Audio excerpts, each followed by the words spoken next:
Hello दोस्तों, civil side visit channel में आपका स्वागत है।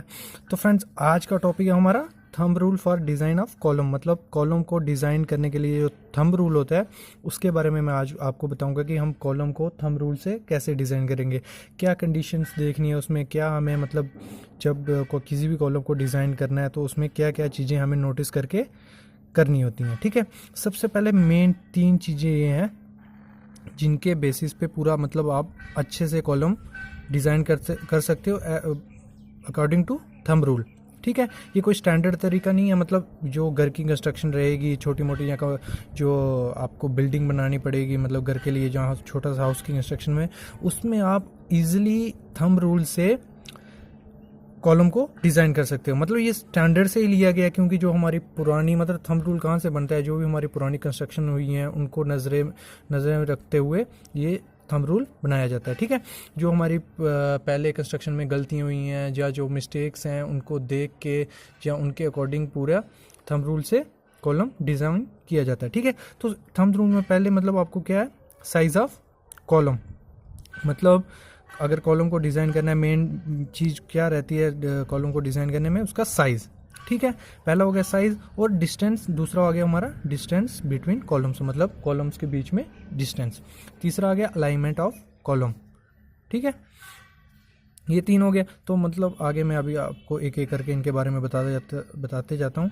ठीक है, तो अपना जो हमारा वो है कि इसमें से हमारे इंटरव्यूज़ में भी बहुत क्वेश्चन पूछे जाते हैं। आप किसी भी इंटरव्यू में जाओगे तो मैक्सिमम यही क्वेश्चंस आते हैं जो फील्ड के क्वेश्चन रहते हैं। आपके थियोरेटिकल जो आपने कॉलेजेस वगैरह में पढ़ा है उसमें से थोड़ा आता है, बहुत पूछते हैं क्वेश्चन, लेकिन ये मेन टॉपिक्स जो इंटरव्यूज़ में रहते हैं वो यही टॉपिक रहते हैं। ठीक है, तो पहला हमारा है साइज़ ऑफ द कॉलम, मतलब साइज़ ऑफ द। तो पहला पॉइंट है हमारा, minimum size of column should not be less than 25 mm, 225 mm into 225 mm। मतलब हमारा 9 इंच से छोटा कॉलम की साइज़ नहीं होना, मतलब उसकी डायमेंशन छोटी नहीं होनी चाहिए। जैसे यहाँ देख रहे हो हमारा 9 इंच व 9 इंच का कॉलम है। ठीक है, ठीक है, और हमारा जो मतलब जो कॉलम रहेगा उसमें मिनिमम हमारे बार कितने होने चाहिए, 4 नग, मतलब हर कोने पे एक एक बार होना चाहिए। ठीक है, और जो हमारा सर्कुलर कॉलम रहता है उसमें हमारे मिनिमम कितने बार होने चाहिए, 6 बार हमारे उसमें मिनिमम होने चाहिए। ठीक है, और जो उसमें मिनिमम डाया का हमारा स्टील रहेगा, जो कॉलम सबसे छोटा मिनिमम साइज़ कॉलम का डिज़ाइन करेंगे उसमें हमारा मिनिमम डाया जो यूज़ होगा वो 12 mm से छोटा नहीं होना चाहिए। और जो उसकी स्ट्रेंथ रहेगी वो कितनी रहेगी, 500। ठीक है, अभी दूसरा पॉइंट आ जाओ। हमारा दूसरा पॉइंट है concrete strength should not be less than 20 megapascal. मतलब जो मिक्स डिज़ाइन कंक्रीट यूज़ करोगे वो 20 से M20 से छोटा हमें यूज़ नहीं करना है। और उसकी रेशो क्या रहेगी हमारी, 1:5, जो हमारी M20 की रेशो रहती है वो रहेगी। ठीक है, और तीसरा पॉइंट आ गया हमारा, lapping length for column should not 48 AD। मतलब हमारी जो लैपिंग लेंथ रहेगी वो 48 इंटू हमारा जितना डाया रहेगा, अगर 12 mm ले रहे हैं उससे छोटा लैपिंग लेंथ हमें नहीं देनी है। ठीक है, लैपिंग लेंथ पे मैंने एक अलग से वीडियो बनाई है, वो देख सकते हो आप। ठीक है, उसका लिंक मैं नीचे वीडियो में दे दूंगा, लेकिन जो हमारी मिनिमम रहनी चाहिए 48D। ठीक है, अभी हमारा दूसरा पॉइंट क्या था, डिस्टेंस बिटवीन कॉलम, मतलब कॉलम के बीच में मिनिमम हमें डिस्टेंस कितना देना चाहिए। ठीक है, अब नॉर्मल कंडीशन में जो हमारे घर मतलब जो नॉर्मल हमें देना चाहिए वो कितना रहता है, कमर्शियल बिल्डिंग हो गई या जो भी कंस्ट्रक्शन, मतलब इसमें मैक्सिमम 5 मीटर, मतलब 5 मीटर से बड़ा हमें कॉलम के बीच का डिस्टेंस नहीं देना होता है। ये तो डिपेंड करता है कि हमारा लेटरल लोड कैसा है, एक्शियल लोड कैसा है, तो उस पर मेनली डिपेंड करता है कि कितना बीच में होना चाहिए। कई बार क्या होता है बीच में कई विंडो आ रही है जहाँ, तो उसकी वजह से भी कॉलम का डिस्टेंस आगे पीछे हो जाता है। लेकिन मैक्सिमम हमें 5 मीटर से ज़्यादा नहीं देना चाहिए कमर्शियल बिल्डिंग। और जो हमारी डोमेस्टिक घर की रहती है, घर में जो हाउस छोटे बनते हैं, फ्रेम स्ट्रक्चर बनता है, उसमें हमारा मैक्सिमम 7.5 मीटर से बड़ा नहीं होना चाहिए। ठीक है, अगर आपको बाई चांस इसको मतलब डिस्टेंस कभी कभार बड़ा करना पड़ रहा है तो आपकी जैसे ये सेक्शन रहेगी, ये मैंने यहाँ से कोई टॉप व्यू है कॉलम का, तो अगर आपने मतलब इसको लिया हमने 300 mm, अगर आपको ये डिस्टेंस 7.5 है, आपको बाई चांस करना पड़ रहा है 10 ले लो, 10 मीटर करना पड़ रहा है किसी वजह से, तो आपको जो ये कॉलम की ये डेप्थ होगी ये वाली, इसको आप बढ़ा दो, मतलब ये कॉलम का साइज़ डायमेंशन इसकी बड़ी कर दो, जैसे 450 कर दी, और ये भी आप, ये हमारा आ गया ऐसे, ठीक है। तो इसको मतलब 300 की जगह 450 कर दो कि अपना मतलब जो लोड सेफली बीम का उस पर ट्रांसफ़र होके डिस्ट्रीब्यूट हो जाए, ठीक है। अभी ये आ गया हमारा।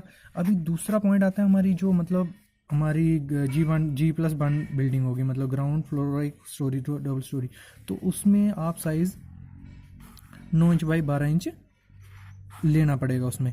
और अगर 9 इंच 9 इंच 12 इंच तो मतलब M15 आप यूज़ कर सकते हो वहाँ पे कंक्रीट, ये थंब रूल के अकॉर्डिंग है। और अगर आप 9 इंच बाई 9 इंच ही ले रहे हो तो आपको M20 से नीचे नहीं जाना है, ठीक है, ये हमेशा याद रखना, ठीक है।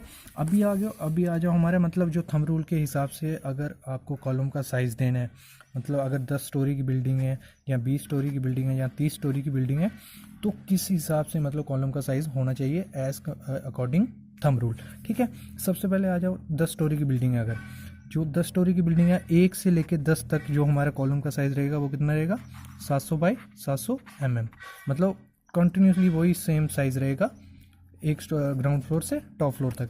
और अगर 20 स्टोरी की बिल्डिंग हमारा क्या रहेगा, 1 से 7 तक हमारा जो कॉलम का साइज़ रहेगा वो 750 by 750 as according thumb rule, ठीक है, 750 बाई 750 रहेगा।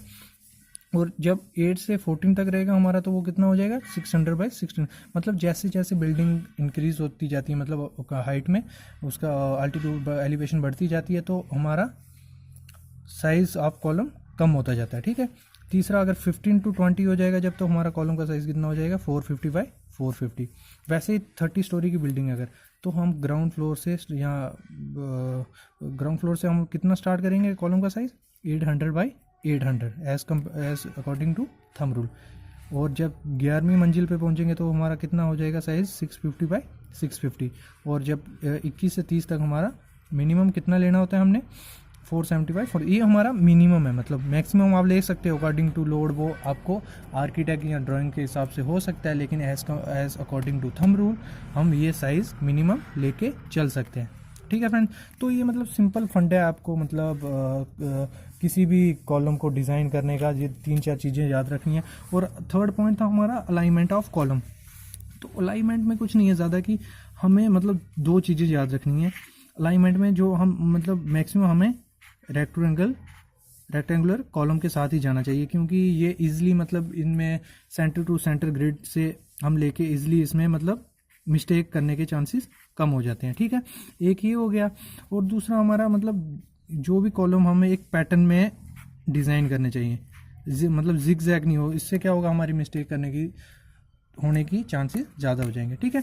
3 पॉइंट है ये, मतलब इजीली आप किसी भी कॉलम को इनको पॉइंट को मद्देनज़र डिज़ाइन कर सकते हो, ठीक है फ्रेंड्स। तो फ्रेंड्स चैनल को सब्सक्राइब करें, शेयर करें, बेल आइकन को दबा के नेक्स्ट वीडियो को अपडेट पाएं। फ्रेंड्स अभी नेक्स्ट वीडियो हमारी आएगी कि रिक्वायरमेंट ऑफ लेबर, मतलब कितनी लेबर हमें किसी काम के लिए चाहिए या उनके रेट्स, उन पे वीडियो आएगी। तो प्लीज़ फ्रेंड्स चैनल को जरूर सब्सक्राइब करें। Thank you friends.